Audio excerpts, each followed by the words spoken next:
Hi, Robyn. I'll just quickly brief everyone in what happened. We just had the most beautiful conversation with little Faye and everything, and for some reason we had technical problems and we have to do this full interview again. So this is baby Faye. She's 4 months old. It has been vegan since conception. So I had a vegan pregnancy, and we had a beautiful natural birth, and also she is very up to date with everything now. She's a very healthy little vegan baby, exclusively breastfed so far. Tremendous.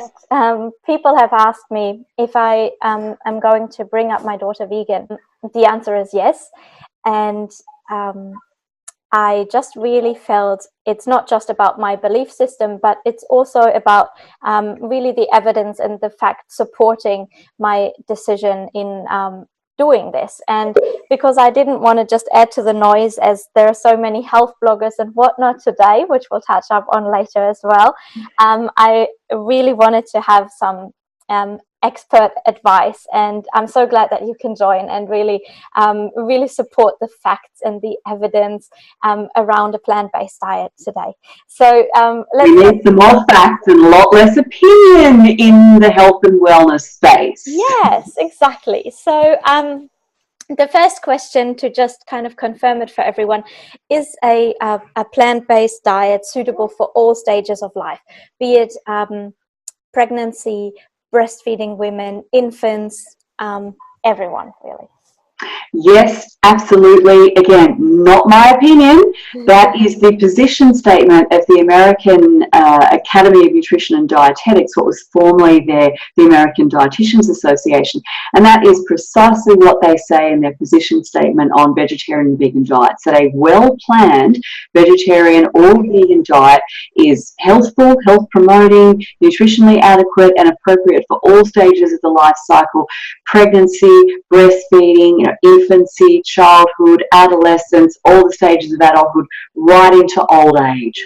And the emphasis on well-planned is, I think it's worthy of note, because, look, everyone should be eating a well-planned diet. And as someone who's been, as a health practitioner, collecting people's food journals, before clients come to see me, I get them to do a 5-day food journal, and I've just seen some absolutely terrible diets, people who are clearly giving no thought whatsoever to what they eat. And so whether you're eating a plant-based diet or any other kind of diet, you ought to be paying attention to what you eat and putting some effort, some attention on ensuring that your diet is nutritionally adequate. So this doesn't just apply to plant-based diets. Can we get all nutrients from a plant-based diet? Because we know that there are so many myths that people are very scared of not getting enough protein, not getting enough iron, not getting enough calcium. They are just a few that come to mind that people ask me constantly about. So are we able to get all the nutrients from the plant-based diet? With just one exception, which is vitamin B12. And vitamin B12 is made by bacteria, and those bacteria live in the soil and in the water, and animals end up with those bacteria in their gut, and then the bacteria make vitamin B12. So if we were eating carrots that we just pulled up from our backyard and we just got knocked the dirt off them and then ate them as is, we'd actually be taking in vitamin B12 made by bacteria, just clinging to the surface of those carrots. But when I buy carrots, even my organic carrots, they're very well scrubbed. They have all that dirt removed, and so I'm not eating bacteria, or not as many as I would need, or I'm not getting that source of vitamin B12 from, you might say, bacterial contamination of food. And so people on plant-based diets do need to be supplementing with vitamin B12. And this is especially important for pregnant and breastfeeding women. And of course, we need to be giving our kids vitamin B12 supplements.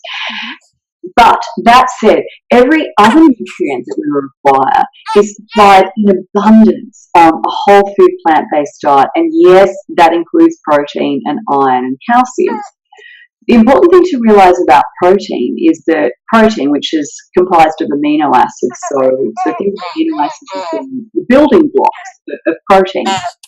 And there are 20 amino acids that build all couple of 100,000 proteins in the human body, just 20, which is remarkable. And out of those 20 amino acids, 11 of them we can make ourselves, and the other 9 are what are called essential, which doesn't mean that they're any more important. It just means that we're unable to make them ourselves, and we have to get them from plants. But the interesting thing is, so do most other animals on the planet. There are very few animals that can synthesize any of those essential amino acids. So where do the animals get their protein? They get it from plants. It's the plants that trap nitrogen, or bacteria that live on the root nodules of plants, trap nitrogen from the air and from the soil and incorporate that into amino acids. So all the amino acids that we need are found in plants. They're made by plants. You basically just can't not get enough protein in total. And you can't not get enough of each individual amino acid unless you are eating a very restricted diet. So maybe people who say by economic necessity are reduced to living off a couple of low-quality staple crops. And this is something we don't really see in Western countries. You might see it in populations in Africa. But here in Australia, where our food supply is just so amazing and abundant, and we have such a variety of food, it's just not really possible to get inadequate protein or inadequate amounts of any of the individual amino acids if you're eating even a reasonable variety of plant foods. So that's the protein box ticked. And then the iron issue. So there's a very common stereotype of the anemic, lethargic vegan who's slumped in the corner, unable to participate in exercise or daily life for that matter. And it just isn't true. If you actually look at the studies, you'll see that vegetarians and vegans are no more likely to suffer iron deficiency anemia or iron depletion, which means low iron stores, than people who eat meat. Now, it is true that people on plant-based diets tend to have lower iron stores than meat eaters, lower but not inadequate. And that's actually an advantage, because it turns out that having lower iron stores is actually protective against a couple of diseases, in particular type 2 diabetes. So there's plenty of iron in plants. Our bodies are able to regulate the absorption of iron from plants far better than they can regulate heme iron from meat. That just tends to go in whether we need it or not. But with non-heme iron from plant foods, our bodies are able to take exactly what they need and leave the rest behind. And also, we can enhance the absorption of iron from plant foods by just including vitamin C-rich foods in our diets. And fortunately, a whole food plant-based diet with lots of fruit and veggies is very rich in vitamin C, so that box is ticked as well. Now, as for calcium, it never quite seems to occur to people who think that dairy products are the be-all and end-all of calcium sources. It never seems to occur to them to ask, where did the cow get the calcium? I mean, here you've got an 800-kilo animal with a really heavy skeleton who doesn't drink the milk of other cows. I mean, cow's milk is a baby food. It's for calves, not fully mature adult cows. So where are they getting their calcium from? Well, they get it from grass. Now, humans aren't very well adapted to eat grass, of course, but what we're very well adapted for, green leafy vegetables. And there are many green leafy vegetables, especially things like bok choy and kale, that not only are really, really rich in calcium, but the calcium in those green leafy vegetables is actually about twice as well absorbed as the calcium from dairy products. So not only is it better absorbed, it also comes packaged with all the other nutrients that we need for bone health, things like magnesium and boron and vitamin K, which actually cow's milk is a pretty poor source of, but plants have a lot for building healthy bones. And that's why when you look at the rates of actual bone fracture, especially osteoporosis-related bone fractures like hip fractures around the world, what you see is that countries with the highest dairy product intake actually have the highest fracture rates. And countries with a reasonably low calcium intake and not much dairy or none at all have very, very low rates of osteoporosis-related bone fractures. So we can just eat our plants and have good, strong bones like the cow does. Yeah, wow, that's so interesting. So even about the absorption, what you said, and yeah, that there is actually, all the nutrients are readily available for us there. Because I think what we started off with our last interview as well is you were talking so beautifully that all parents just want the best for their children, and that's no different on this plant-based diet. So it's really good to hear the fact. It absolutely is true, and it's good that people are interested in learning more, and concerned about meeting their children's nutrient needs on a plant-based diet. That's the highest expression of what we want for our kids. We want them to be healthy. We want to give them the best start in life. And it's great that there is just so much research on this now that can reassure parents who are already on plant-based diets or thinking about adopting them that it's safe and beneficial for them and for their kids. Yeah. They're doing the right thing by their kids. They're not compromising their health. Yeah, that's good.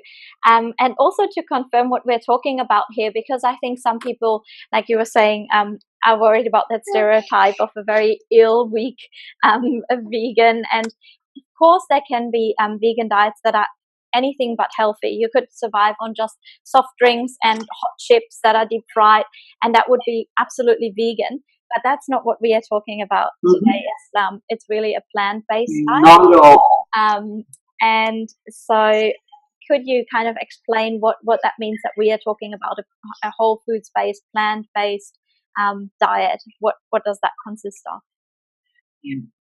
Absolutely. And it is important to clarify terms, because the term vegetarian and the term vegan, they're both basically definitions of exclusion, right? They define what you don't eat. So if you're a vegetarian, you don't eat the flesh of animals. If you are a vegan, you don't eat the flesh of animals, and you don't eat eggs, dairy products, or honey.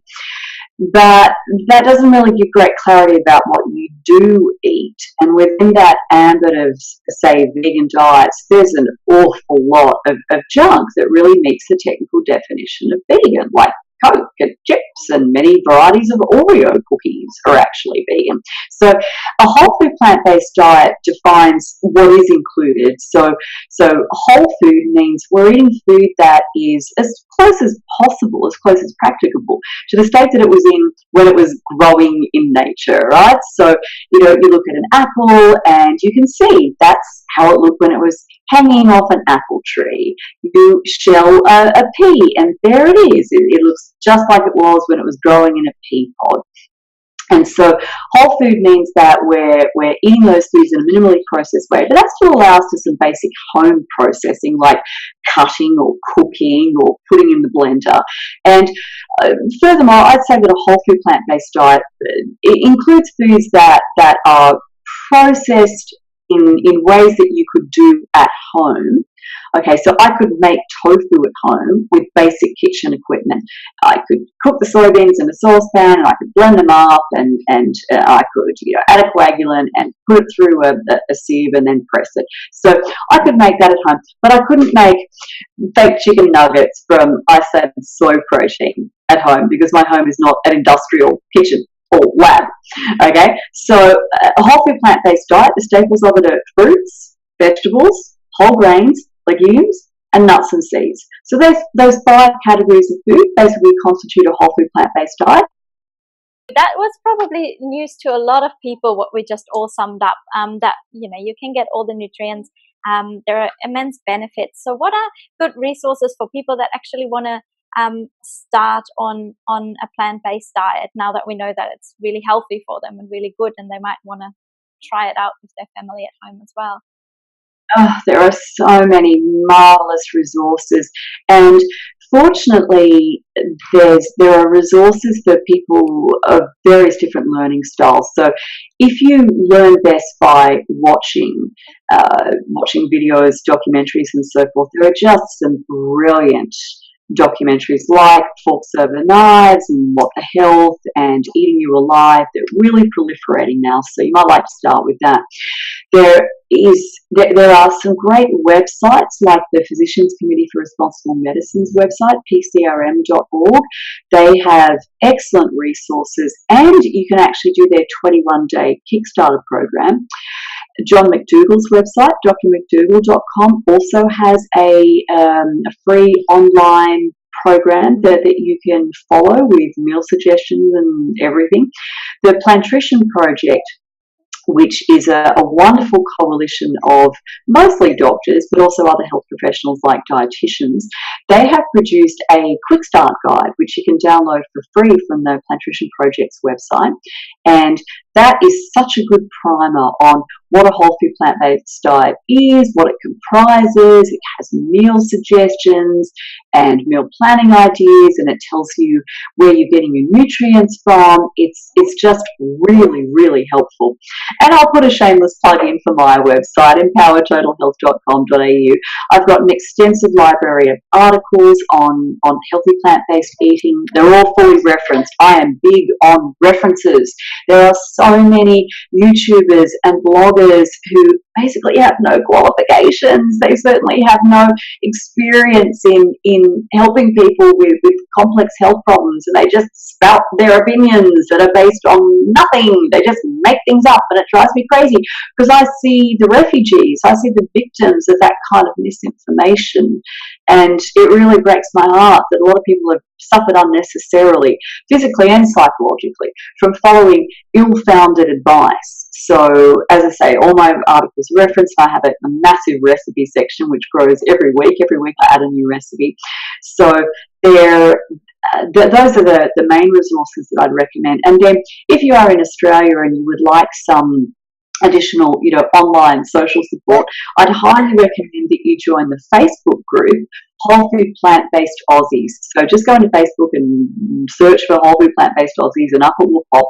It's a big group, over 7,000 members, very active, and whatever you have, whatever recipe you want help with, whatever ingredient you don't know how to source, whatever problems you're having, there's a friendly member of that group, or probably about 20 of them, who will answer your question and steer you in the right direction. So it's a really wonderful resource.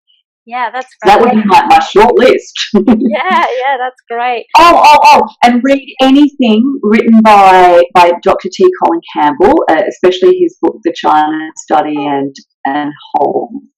Dr. John McDougall has written a dozen or more best-selling books, all of which are worth reading. Neil Barnard from the Physicians Committee for Responsible Medicine has several excellent books on healthy plant-based eating. There's just so much out there that people can dive into, but I would really caution against just sort of following some random blogger. Look for the credentials and the experience of the person that you're going to get advice from, and just be discerning. Yeah, I think that's very important, because it's beautiful how we have all the social media, and so many people are inspiring, and it's all very wonderful. But especially when it comes to health advice, and it's not just a makeup tutorial, although that's my expert field. But I think it's really important to really check, like what you said, credentials. And it's fantastic how you got such a good list together where people can start and really find information that's actually has some backing. So that's really good. I think the other thing we touched on earlier that we haven't mentioned now again was can actually as well the benefits of the plant-based diet. Can it prevent any diseases that are really common? I think that was a big one that you mentioned earlier that I would like to recap on is what sort of a benefit it has in prevention of disease to be on a plant-based diet. I'm actually so glad that you mentioned the term prevention. As a health practitioner, I tend to see people at the other end, right? They've already developed the cancer, the diabetes, the heart disease. And look, fortunately, many of these conditions are actually reversible on a whole food plant-based diet, but wouldn't it be so much better if we prevented them in the first place? Yeah. And that's what we can do when we raise our kids on a whole food plant-based diet, because the seeds of those adult diseases like diabetes, heart disease and high blood pressure, and even some of the common hormone-dependent cancers like breast and prostate cancer, those seeds are sown in childhood and adolescence. We're now seeing children who are developing type 2 diabetes, which used to be called adult onset or mature age diabetes. It was an old person's disease. Now, because of the proliferation of diets high in saturated fat and overly processed foods, we're seeing these diseases in teenagers and even kids, which is heartbreaking. So when we first of all breastfeed our kids, breastfeed them exclusively until the age of 6 months, and then continue to breastfeed, oh look, a year, 2 years, as long as you both like. And then, along the way, so from 6 months onward, we're introducing our kids to fruits, veggies, whole grains, legumes, nuts and seeds, and making up the overwhelming bulk of their food intake from those wholesome foods. Then we're actually helping to prevent type 2 diabetes, prevent heart disease, very likely prevent or certainly lower the risk of breast and prostate cancer. We're also, when we raise our kids on this diet, helping to dramatically reduce the risk of them developing asthma. Whole food plant-based diet is very, very effective against asthma. And many autoimmune diseases, which are increasing in prevalence now, illnesses like rheumatoid arthritis and Crohn's disease, once again, the seeds of these diseases are sown in childhood. So what we feed our kids just makes such an enormous difference to their well-being in every stage of life. Yeah, and I noticed as well, being a young mom at the moment, so I do have interrupted sleep during breastfeeding this little one still, and high demands. I have my own business. I still keep up with my blogging, which I find really fulfilling, but also looking after this little one. And I find that I feel overall, though I don't feel tired, I feel energized. I feel my mood is quite stable. I don't feel tired. I feel quite good and mainly kind of happy and quite balanced. Is there any evidence as well on how a plant-based diet is actually good for the mental health and emotional health and basically the mind? Like how does that work? This is a fairly, you might say, young area of research in whole food plant-based nutrition, but there are some pretty intriguing early findings. And so people who eat more whole foods, especially fruits and vegetables, have been found to have generally less anxiety and depression, brighter mood states, and even higher levels of creativity. And there's a fascinating study that was done by Dr. Neil Barnard and the Physicians Committee for Responsible Medicine, where they implemented a whole food plant-based diet in a workplace setting and found that it decreased absenteeism and actually improved productivity and mood states in workers. So, as I say, it's a fairly new area of research, but so far what we're finding strongly suggests that there are benefits for mental and emotional health as well as physical health. And that really shouldn't surprise us a whole lot, because the brain is another organ of the body, like the liver or the stomach or any other organ. And like other organs, it requires nutrients to function properly. So when you eat a whole food plant-based diet and you're eating this abundance of nutrients, your brain is able to pick up enough nutrients to run its functions effectively as well. Yeah. And the other interesting thing that has such an enormous impact on our psychological well-being is our gut microbiome, and our bacteria that live in our gut actually have a massive impact on our mood states. And again, when we eat a whole food plant-based diet that's really high in fibre and resistant starch and other forms of carbohydrate that we humans don't digest, but our gut bacteria do, then those gut bacteria produce all manner of substances that positively impact on our emotional and mental health. You can basically recap that a vegan family is overall healthy. It can prevent diseases by a well-planned plant-based diet. And yeah, they can not only survive but really thrive on it, and potentially even be kind of happier and more balanced and all that, what we just heard as well. Without a doubt. And look, I can say just based on my own experience of raising children on this diet, my kids are so resistant to illness, even just the common illnesses that run rampant in schools. They very, very rarely, my son, he hasn't even had a cold this year. I don't think my daughter has either. Whenever they get anything, they just get over it so quickly. My husband is 63, and most people assume that he's about 15 years younger, just because he looks so good and he's so fit. And personally, I've found that I'm 45, about to turn 46, and aside from running a practice and being mother of two teenagers, I'm also doing an honours degree, so that's meant a lot of stress and not a lot of sleep in the last 2 years. And I honestly don't think that I would be able to do what I'm able to do.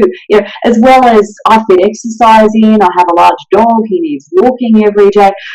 I don't think I'd be able to do what I do if it wasn't for the way that I eat. That's great to hear, and I think that's really my own experience as well. I do feel more energetic, and overall more balanced. And even what you said with the colds, that's quite astonishing as well. I just don't catch them, or I get miniature sniffles, and then my body is just able to fight it off. It's never that I'm bedridden, which is really good and really important for my work as well, being self-employed. I hate to call in sick and cancel on my clients, so it's overall really good and really great to hear that as well, that you have that same experience in your family. Now, what's your in your plant-based family, what's your favorite foods? If you moved me on a desert island and said you've only got two foods that you can have, what are you going to pick? I would say kale and sweet potato. I reckon I could live off kale and sweet potato. They're so versatile. I love sweet potato. Breakfast, lunch, dinner, dessert, you name it, it does it.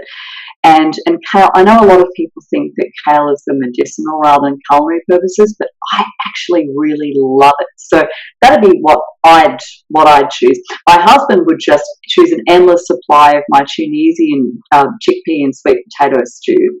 If he could just eat that for the rest of his life, and he's told me this, he said, just make it every week. I'll eat it every night for dinner. I get a little bit bored, with the same thing, but he'd be happy to eat that forever. Then, do you have something to say? I think she wants to say my favourite food is mummy's milk. Yes, exactly. It's such an abundance. It's really a diet of abundance and not of, what we leave out. There's just so much that is amazing. And I think my diet has actually become more varied, and I discovered more amazing foods than I've ever had before. And I think that's something that hopefully people will discover as well when they find these great resources that you said, or follow your wonderful recipes in your newsletter and just start to get on that journey. Because like you said, that was my experience too. I found that in cutting out animal products, and let's face it, there's a very limited number of animals that most people eat. There's cows and pigs and chickens and fish, and then of course there's eggs and dairy products. So if you cut those out, you might think, oh well, what's left to eat? But actually, when you do that, you then discover this absolute cornucopia of whole grains and legumes, and even interesting fruits and vegetables that it might never have occurred to you to try before. So my diet is just so much more diverse than it used to be. To just try different food. I thought of one thing that we discussed last time that we haven't covered, and I think it's really important. You asked me about the effect of having discussions, basically raising our children on a plant-based diet, and how that affected them, I suppose, in the way that they think about the world. Yes, and about exactly. people in life.